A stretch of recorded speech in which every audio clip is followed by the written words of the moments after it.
কমেন্টে please guys support করো কমেন্টে। তো আজ আমরা চলে গেছি মাছের বাজারে। মাছের বাজারে দেখতে পাচ্ছ কত কাঁকড়া। এই ছোট ছোট কাঁকড়া কারা খায় আমি জানি না, কাঁকড়া সম্ভবত একটু বড় হলেই বেশি ওর মধ্যে যে ঘেলুটা বলে সেটা থাকে আর কি।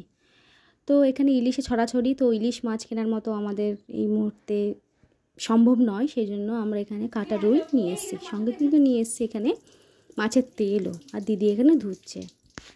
আর এখানে আমার দিদি এখানে মাছ ধুচ্ছে, দেখতেই পাচ্ছ দিদি খুব ভালো মাছ ধুতে পারে। এই দিদি কিন্তু সারাদিন খায় না, শুধু এই রাতের বেলায় একটু খাওয়া দাওয়া করে, তাই তো? আচ্ছা একটু তাকাও। এই দিদির জন্য একটা ভিটামিন মানে ওষুধে যাতে খিদে পায় দিদির, আর একটু যাতে মোটা হয়। কমেন্টে প্লিজ গাইস সাপোর্ট করো কমেন্টে জানিও যে একটা ওষুধের নাম বলবে বা ফল বা খাবার যাতে একটু মোটা হয়। কত কিলো ওজন তুমি একটু বলো তো? আমার তো এই 36। তোমার বয়স কত এবার বলো? 22 বছর বয়সে 36 কেজি ওজন, মানে বুঝতে পারছো তো? মানে যত বয়স যত বছর তত কেজি ওজন।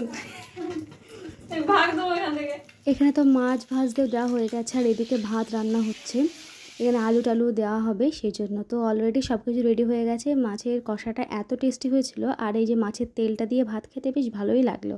আমার কিন্তু হোস্টেল লাইফে এসে মাছের তেল খাওয়া, এর আগে কিন্তু আমি কখনোই খাইনি। তোমরা মাছের তেল খেতে কি ভালোবাসো? আমাকে কিন্তু অবশ্যই কমেন্টে জানিও। আজকে এখানে শেষ করলাম, টাটা।